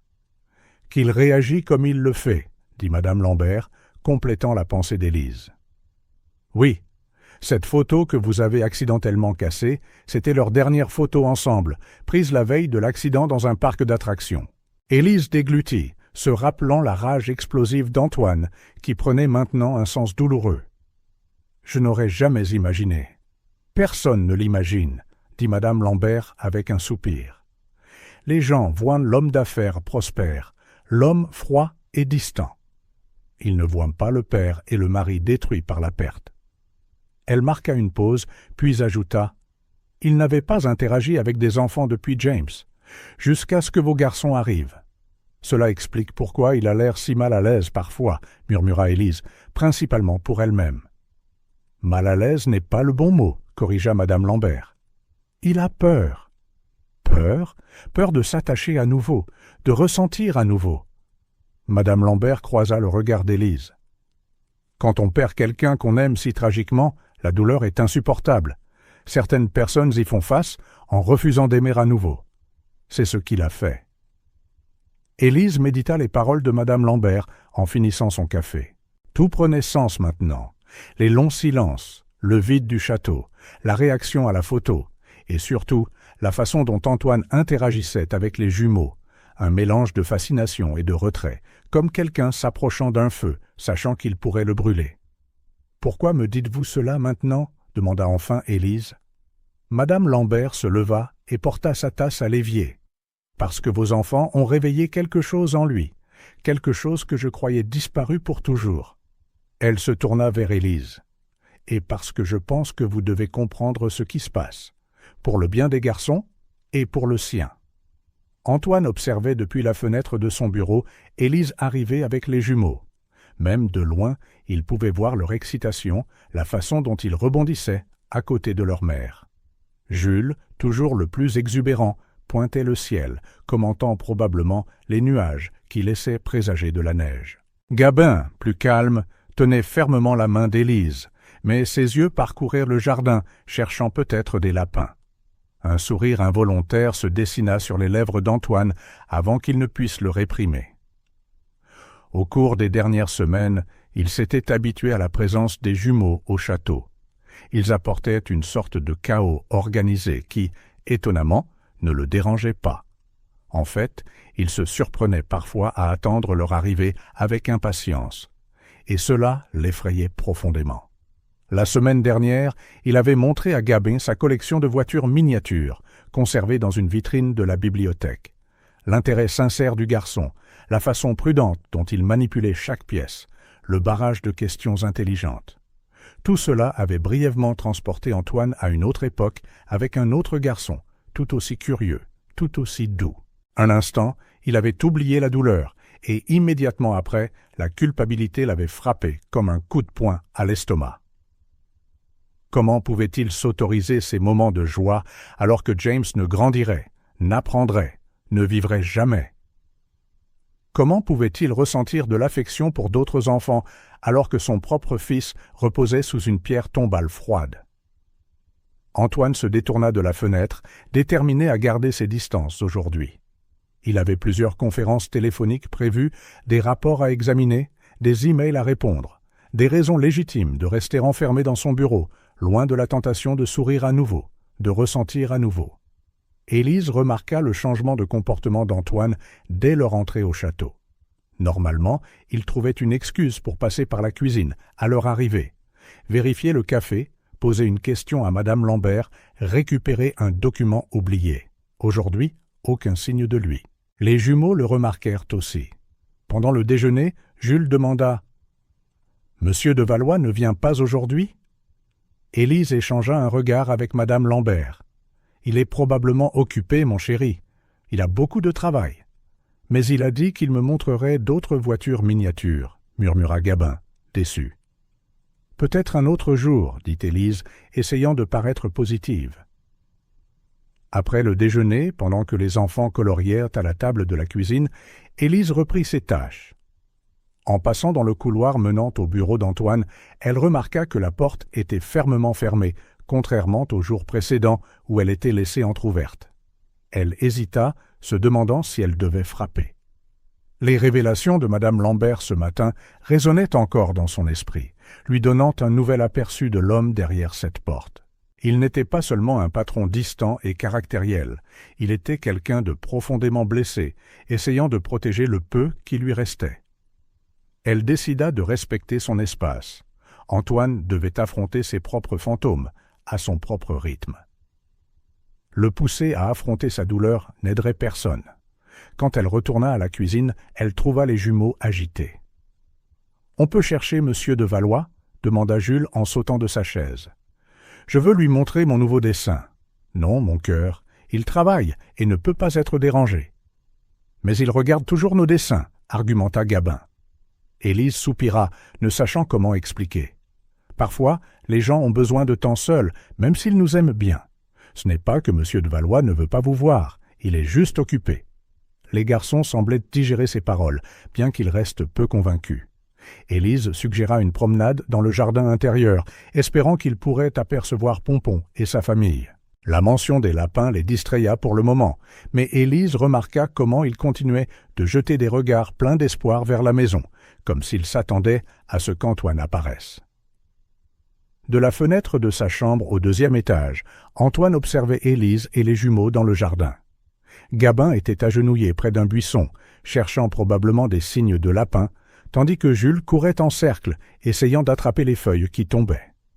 Élise supervisait avec un sourire patient, ajustant de temps en temps les vestes des enfants contre le froid. C'était une scène simple, quotidienne, mais elle serra douloureusement la poitrine d'Antoine. Il se souvint d'après-midi similaires avec Catherine et James, les rires, les petites découvertes, le sentiment d'appartenance complète qu'il n'avait jamais ressenti à nouveau. Il ferma les yeux, essayant de chasser les souvenirs, mais ils vinrent quand même. James, à 4 ans, fasciné par un papillon posé sur son doigt. Catherine prenant des photos avec son vieil appareil, le visage rayonnant de bonheur. Antoine lui-même se sentant l'homme le plus chanceux du monde, ignorant que dans moins d'1 an, tout serait perdu. Quand il ouvrit les yeux, il vit Jules regarder vers le château, droit vers sa fenêtre. Le garçon sourit et agita la main avec enthousiasme en le voyant. Avant de pouvoir réfléchir, Antoine leva la main dans un léger salut, puis se retira dans l'ombre de la pièce. Son cœur battait la chamade, comme s'il avait fait quelque chose d'interdit. Ce n'était qu'un salut, se dit-il, un simple geste de reconnaissance. Ça ne signifiait rien. Mais il savait que c'était un mensonge. Au cours des dernières semaines, quelque chose avait changé en lui. La présence des jumeaux au château avait réveillé des sentiments qu'il pensait avoir perdus pour toujours. La curiosité, la légèreté, même des moments fugaces de joie. C'était comme si quelqu'un avait ouvert une fenêtre dans une pièce longtemps fermée, laissant entrer de l'air frais et de la lumière. Et cela le terrifiait. Car il savait mieux que quiconque le prix de l'amour, le prix de laisser les gens entrer dans son cœur seulement pour les perdre brutalement. La douleur de perdre Catherine et James l'avait presque détruit. Il ne survivrait pas à une autre perte comme celle-là. Il ne pouvait pas se permettre de s'attacher à Élise et à ses enfants. Il ne pouvait pas risquer de former des liens qui se briseraient inévitablement. Les gens partent toujours, d'une manière ou d'une autre. Ils s'en vont, Ils meurent, ils disparaissent, et le vide qu'ils laissent derrière eux est insupportable. Antoine retourna à son bureau, déterminé à garder ses distances. C'était mieux pour tout le monde. Il devait rappeler aux jumeaux qu'il n'était que le propriétaire du château, l'employeur de leur mère, rien de plus. Toute autre chose serait trop dangereux. Alors qu'Élise terminait sa journée et se préparait à partir avec les jumeaux, Madame Lambert apparut avec une boîte en bois. « Monsieur de Valois m'a demandé de donner ceci au garçon, dit-elle en tendant la boîte. Élise la prit, surprise. Elle était ancienne, avec de délicates sculptures le long des côtés. « Qu'est-ce que c'est » demanda Jules avec impatience. Élise ouvrit le couvercle, révélant un ensemble de soldats de plomb anciens, parfaitement conservés, chacun peint à la main avec un détail impressionnant. « Ce sont des jouets très spéciaux, » expliqua Madame Lambert en lançant un regard significatif à Élise. Ils appartenaient à Monsieur de Valois quand il était enfant. Les yeux des jumeaux s'écarquillèrent devant le trésor. « Il nous les donne » demanda Gabin, incrédule. « Il vous les prête » corrigea Madame Lambert, « pour que vous jouiez avec quand vous êtes ici. » Élise comprit ce qui n'était pas dit. Antoine n'était pas apparu de la journée, gardant délibérément ses distances, mais ce cadeau, enfin ce prêt, était sa façon de dire que les garçons étaient toujours les bienvenus, même s'ils ne pouvaient pas se résoudre à être avec eux. « Merci, Madame Lambert, » dit Élise en refermant soigneusement la boîte. « Nous en prendrons bien soin, n'est-ce pas les garçons ?» Les jumeaux hochèrent la tête solennellement, saisissant intuitivement l'importance du geste. En se dirigeant vers l'arrêt de bus, Élise jeta un regard en arrière vers l'imposant château. Quelque part à l'intérieur, un homme luttait avec ses propres démons, essayant de trouver un équilibre entre se protéger de la douleur et s'autoriser à vivre à nouveau. Il n'y avait rien qu'elle puisse faire pour l'aider dans cette bataille, si ce n'est respecter son processus et ses limites. Antoine devait trouver son propre chemin à travers les ténèbres.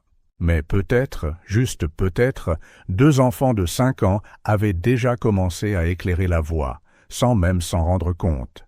La pluie tombait sans discontinuer depuis 2 jours, transformant le jardin du château en un petit labyrinthe de flaques d'eau. Antoine se tenait près de la fenêtre de son bureau, une tasse de café refroidissant dans ses mains. Le ciel gris reflétait son humeur, pas exactement mélancolique, mais contemplative, comme s'il était sur le point de prendre une décision importante. Les dernières semaines avaient été étranges. Après avoir tenté de se replier, d'éviter les jumeaux, Antoine avait découvert qu'il refusait tout simplement d'être ignoré. Pas de manière intrusive ou désobéissante. Ils étaient toujours polis et respectueux, mais il y avait une persistance dans leur vision innocente qui traversait toutes les barrières qu'il essayait de construire. Gabin laissait des dessins soignés sous la porte de son bureau, des images du paysage du château, des croquis d'une précision impressionnante des lapins du jardin, et même des scènes imaginaires où un grand homme en costume jouait avec 2 petits-enfants. Jules était plus direct. « Monsieur de Valois, vous êtes toujours fâché contre nous ?» avait-il demandé quelques jours plus tôt, prenant Antoine au dépourvu dans le couloir. Cette question simple et dévastatrice était restée sans réponse, Antoine marmonnant quelque chose sur le travail avant de s'éloigner précipitamment. Mais la vérité était qu'il n'était pas fâché contre eux. Il avait peur de ce qu'ils représentaient, la possibilité de s'attacher à nouveau, de s'ouvrir au bonheur et inévitablement à la douleur qui l'accompagne. Un rayon de soleil soudain perça les nuages, éclairant brièvement le jardin. La pluie se calmait et Antoine remarqua comment les flaques d'eau reflétèrent le ciel, comme de petits miroirs éparpillés sur la pelouse. C'était presque beau. Puis il l'entendit. Un rire, clair et sans contrainte, venant du jardin arrière. Il vérifia l'heure, surpris de voir qu'il était déjà plus de 5 heures. Élise devrait être en train de terminer son service, et habituellement, les jumeaux restaient dans la cuisine avec Madame Lambert à cette heure-ci. Poussé par une curiosité qu'il ne pouvait réprimer, Antoine quitta son bureau et suivit le son. Il traversa le couloir principal et sortit par une porte latérale qui menait directement au jardin. La pluie avait complètement cessé et l'air sentait le frais, cette odeur particulière de terre mouillée. Le rire venait de derrière un grand chêne, là où le jardin descendait légèrement en pente. Antoine s'approcha tranquillement, ne voulant pas interrompre ce qui se passait. En se rapprochant, il vit Élise assise sur un banc de pierre, regardant les jumeaux jouer à quelques mètres de là.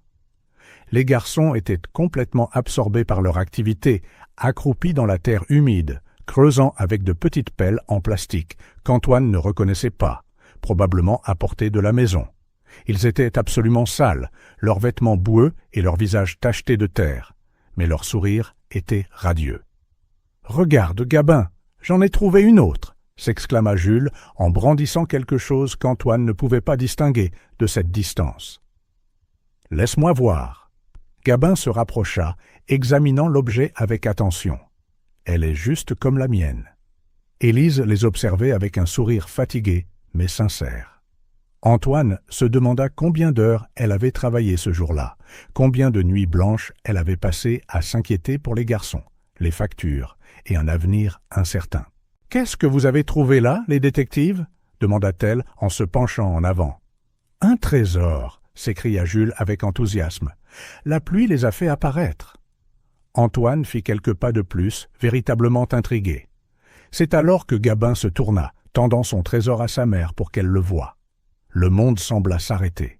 Dans la petite main boueuse du garçon se trouvait une voiture miniature. Pas une en plastique moderne, mais une miniature en métal, peinte à la main. Une Jaguar type E rouge. Un vieux modèle. Un objet de collection. Antoine la connaissait très bien.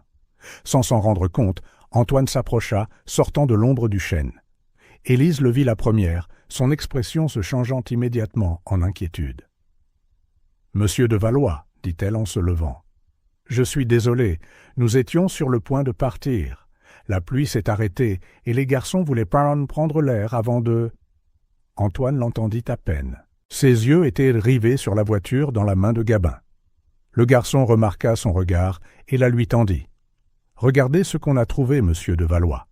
Elle était enterrée juste là, expliqua-t-il, en montrant un endroit où le sol avait été raviné par la pluie.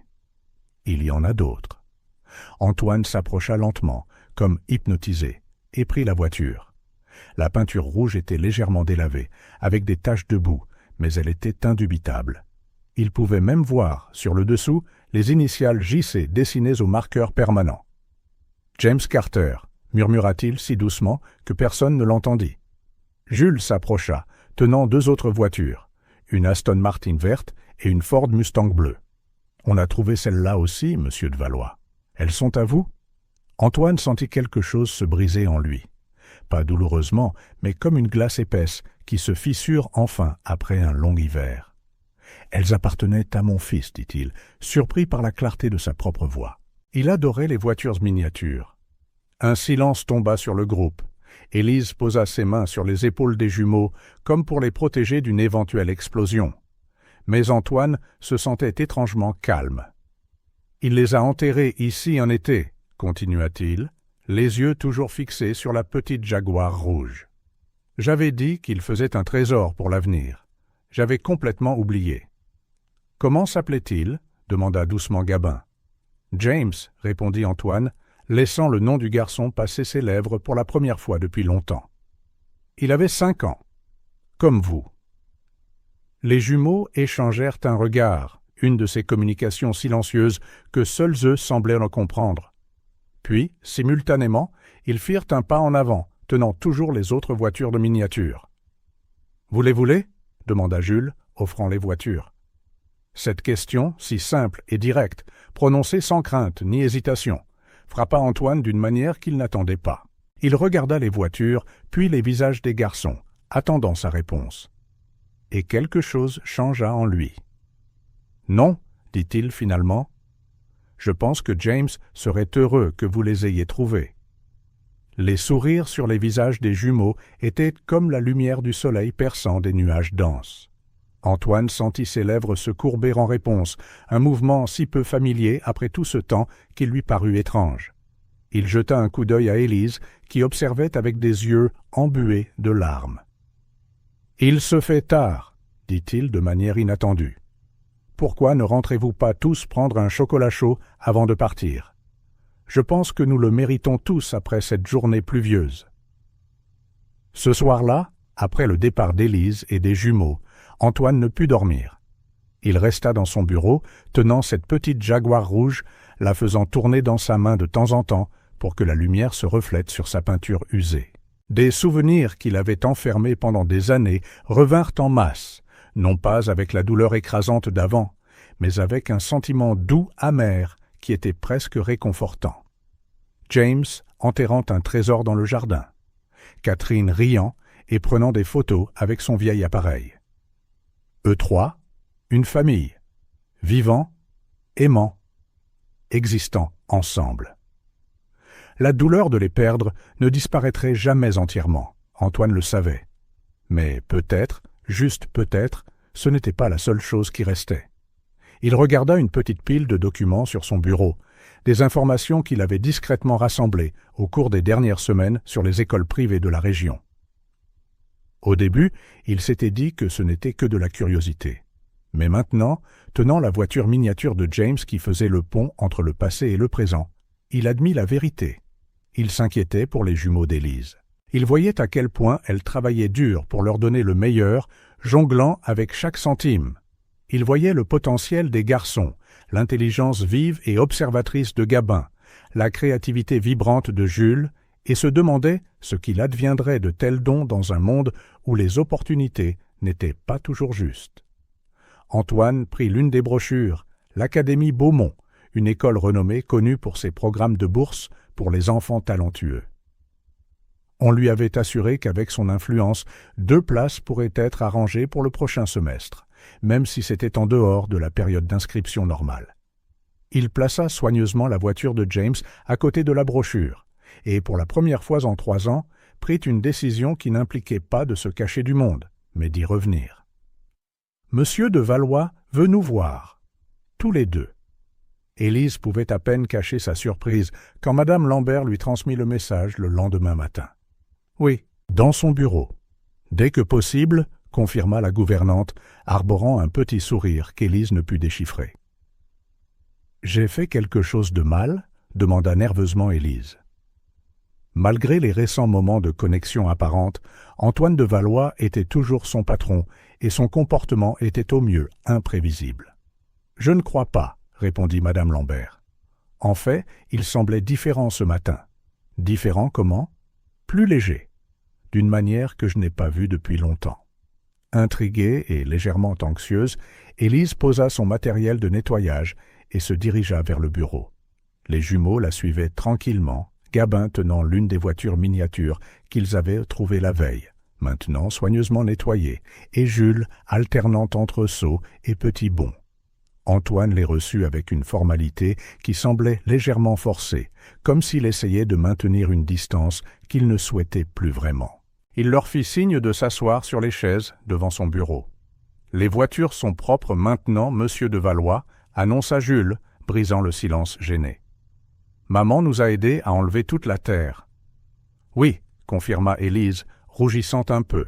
« J'espère que ça ne vous dérange pas. Nous pensions que c'était dommage de les laisser sales, puisqu'elles sont si belles. » Antoine regarda les voitures dans les mains des jumeaux et hocha la tête. « Vous avez fait du bon travail. James aurait... » Il s'arrêta, déglutissant. Remercié. Élise remarqua que, contrairement à avant, il n'évitait plus de prononcer le nom de son fils. C'était un petit détail, mais significatif. Antoine s'éclaircit la gorge, adoptant un ton plus professionnel. « Je vous ai demandé de venir parce que j'ai une proposition. » Il ouvrit un dossier et poussa quelques brochures colorées sur le bureau vers Élise. « Avez-vous entendu parler de l'Académie Beaumont ?» Élise prit les brochures, confuse. Seulement de réputation. C'est l'une des meilleures écoles privées de la région, mais... Elle ne finit pas. Complètement hors de notre portée, flottait dans l'air. Ils ont un excellent programme pour les enfants de 5 à 6 ans, axé sur la découverte et le développement des talents individuels, continua Antoine, comme s'il n'avait pas remarqué son hésitation. Petite classe, professeur hautement qualifié, installation de premier ordre. « Ça a l'air merveilleux, » dit lentement Élise, ne saisissant toujours pas son propos. « Mais pourquoi me montrez-vous cela ?»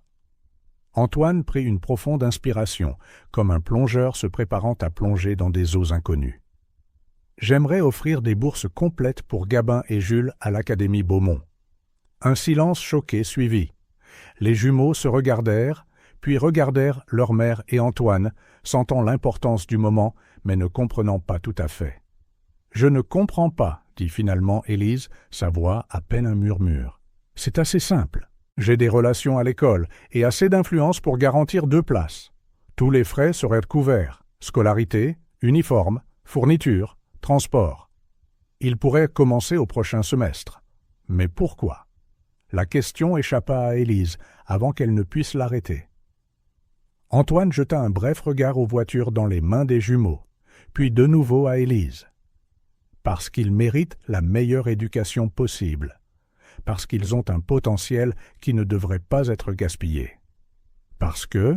Il hésita, puis continua d'une voix plus basse. Parce qu'ils ont ramené quelque chose dans cette maison que je croyais perdue pour toujours. Élise sentit les larmes lui monter aux yeux, mais les retint. C'est incroyablement généreux, monsieur de Valois, mais je ne peux pas accepter. C'est trop ? Ce n'est pas de la charité, si c'est ce qui vous inquiète, dit rapidement Antoine. Considérez cela comme un investissement dans l'avenir, ou une façon de les remercier pour tout ce qu'ils ont fait, sans même s'en rendre compte. « Qu'est-ce qu'on a fait ?» demanda Gabin, confus.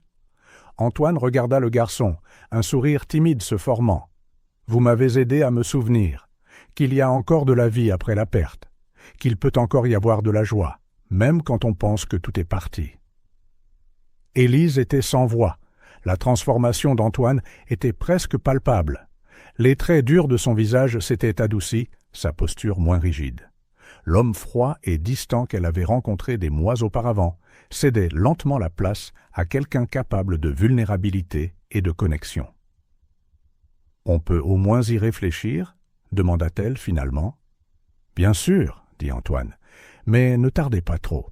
Le semestre commence dans 3 semaines et il y a quelques préparatifs à faire. » En quittant le bureau, Élise était encore dans un état second.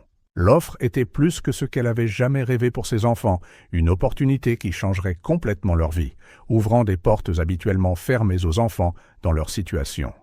« Maman, » dit Jules en tirant sur sa main. « On peut aller dans cette nouvelle école ?»« Je ne sais pas, mon chéri. C'est une grande décision. Mais monsieur de Valois veut nous aider, » dit Gabin, sensé. « Et tu dis toujours qu'on ne doit pas refuser l'aide quand elle est offerte sincèrement. » Élise sourit, émerveillée par la sagesse simple de son fils. « Tu as raison, nous y réfléchirons attentivement, d'accord ?» 3 semaines plus tard, Antoine attendait dans le hall principal du château, consultant périodiquement sa montre. Il portait son costume formel habituel, mais quelque chose en lui semblait différent. Peut-être ses cheveux étaient-ils plus soigneusement coiffés, ou sa cravate choisie avec un soin particulier.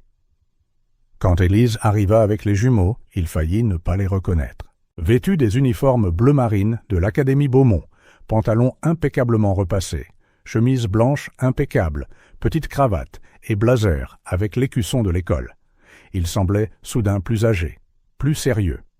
« Regardez, monsieur de Valois !» s'exclama Jules en tournant sur lui-même pour montrer son uniforme complet. « On est aussi chic que vous. » Antoine eut un sourire sincère, quelque chose qui lui venait maintenant plus facilement. « Vous avez l'air très élégant, de vrai gentleman. » Gabin, typiquement plus réservé, semblait un peu nerveux, agrippant fermement la main de sa mère. « Et s'il ne nous aime pas ?» murmura-t-il en regardant anxieusement Élise. C'est Antoine qui répondit, s'agenouillant à la hauteur des yeux du garçon. « Ils vont vous adorer. Et si quelqu'un ne vous aime pas, c'est son problème, pas le vôtre. Ne l'oubliez jamais. » Élise observait, le cœur serré par la manière douce dont Antoine parlait à Gabin, le soin dans ses paroles, la façon dont il apaisait le garçon sans dévaloriser ses inquiétudes. C'était une facette de lui qui se montrait rarement, mais qui apparaissait plus souvent ces dernières semaines. « Il est temps, » annonça Antoine en se relevant. « Mon chauffeur va nous emmener. »« Vous venez avec nous ?» demanda Jules, à la fois surpris et ravi. « Si votre mère n'y voit pas d'inconvénient, » dit Antoine en jetant un coup d'œil à Élise avec une expression discrètement incertaine. « Je pensais être là pour leur premier jour. » Élise hocha la tête, touchés par le geste. « Bien sûr, nous serions honorés. » Le trajet jusqu'à l'école fut rempli des questions excitées des jumeaux, auxquelles Antoine répondit patiemment. Il connaissait beaucoup de détails sur l'Académie Beaumont, ayant fait des recherches approfondies. Élise remarqua son côté méticuleux, typique de lui. Quand ils arrivèrent aux imposants portails de l'école, Élise sentit un bref moment de panique. Tout dans cet endroit criait le privilège et le statut adémonde de sa propre vie. D'autres parents sortèrent de voitures de luxe, vêtus impeccablement, comme s'ils assistaient à un événement social, plutôt que de déposer leurs enfants. « Ne vous inquiétez pas, » dit doucement Antoine, remarquant son expression. « Ils ont tout à fait le droit d'être ici, comme n'importe quel autre élève. » À l'intérieur, ils furent accueillis personnellement par la directrice, un honneur qu'Élise soupçonnait ne pas être réservé à tous les nouveaux élèves, probablement en raison de l'influence d'Antoine. La femme élégamment vêtue leur fit visiter les installations impressionnantes, des salles de classe spacieuses, des laboratoires de sciences, des ateliers d'art, une bibliothèque qui ressemblait à quelque chose d'un conte de fées. Les yeux des jumeaux étaient grands ouverts d'excitation et d'un peu d'appréhension. Quand il fut temps de se dire au revoir, tous deux serrèrent fort Élise dans leurs bras, promettant de se comporter et de faire de leur mieux. Ce qu'Élise n'attendait pas, c'était de les voir se tourner vers Antoine ensuite, hésitant un instant avant de le serrer dans leurs bras aussi. Le choc sur son visage fut bref, remplacé par une expression chaleureuse, alors qu'il leur rendait leur étreinte, maladroitement mais sincèrement. « On se voit plus tard, » promit-il, « et je veux tout entendre sur votre premier jour. » Alors qu'Élise et Antoine regardaient les garçons suivre leur enseignante dans la salle de classe, Élise laissa enfin couler les larmes qu'elle avait retenues. Antoine lui offrit silencieusement un mouchoir, ses propres yeux suspects de briller. « Ils iront bien, » dit-il, plus pour lui-même que pour elle. « Oui, ils iront bien, » acquiesça-t-elle en s'épongeant les yeux. « Grâce à vous. » Antoine secoua la tête. « Non, ils y seraient arrivés d'une manière ou d'une autre, tôt ou tard. Ce sont des enfants extraordinaires, Élise. » C'était la première fois qu'il utilisait son prénom, et aucun des deux ne manqua l'intimité inattendue du moment. « J'ai une autre proposition, » dit Antoine, alors qu'il retournait à la voiture. « Il y a beaucoup d'espace vide dans le château, des pièces que personne n'utilise, toute une aile pratiquement abandonnée. » Il marqua une pause, comme s'il choisissait ses mots avec soin. « J'aimerais que vous et les garçons envisagiez d'y emménager. » Élise s'arrêta, le fixant. « Quoi ? Vous auriez une intimité totale. Un ensemble de pièces au 2e étage, avec une entrée séparée si vous préférez. Les garçons auraient non de la place pour jouer, pour étudier. Vous seriez plus près de l'école et le transport serait plus facile. » Il parlait vite, comme s'il avait peur d'être interrompu. « Et j'apprécierais la compagnie. » Élise était sans voix. L'offre était totalement inattendue, et pourtant elle semblait être une suite logique dans ce voyage étrange qui avait commencé il y a des mois lorsque les jumeaux avaient offert un câlin à un homme triste.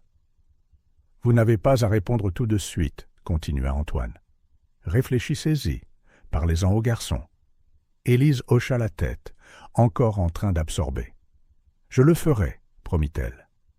Pendant le trajet de retour au château, elle ne cessait de jeter des coups d'œil à Antoine.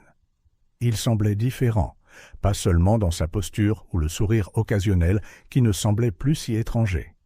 Il y avait quelque chose de plus profond, une paix naissante qui remplaçait la tristesse constante qu'elle voyait autrefois dans ses yeux.